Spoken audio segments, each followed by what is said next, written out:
আসসালামু আলাইকুম। আজকে আমি আপনাকে শিং মাছ ভুনা করে দেখাবো। শিং মাছ তো সবাই আসলে ভুনা করতে পারি আমরা। আমি সে কষায়া ভুনা করব। এভাবে ভুনা করলে হেভি টেস্ট হয়। আমি প্রথমে শিং মাছটা এভাবে ধুইয়া পরিষ্কার করে নিব। ভালো করে তো পরিষ্কার করতে পারি না, যতটুকু পারছি ততটুকু কইরা নিছি। তারপরে আমি কড়াইয়ে একটু বেশি পরিমাণ তেল দিয়া তারপর পেঁয়াজ কুচি আর সামান্য অল্প একটু পেঁয়াজ বাটা দিয়ে দিব, যাতে পেঁয়াজ বাটিটা দেওয়ার কারণ হইতেছে একটু ঝোলটা যাতে গাঢ় হয়, আর পরিমাণ মতো লবণ দিয়ে দিব। এরপর পেঁয়াজটা একটু ভালো করে ভাইজা নিব।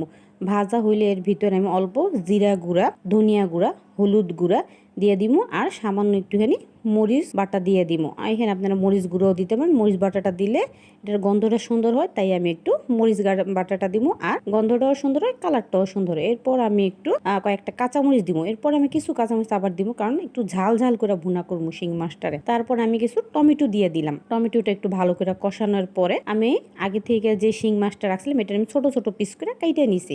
আপনার মতো পিস করে কাইটে নেবেন। পিস করে কাইটে নিলে যেহেতু কষানো মাছ, তাই একটু ভালো করে ছোট ছোট পিস করে কাইটে নিব।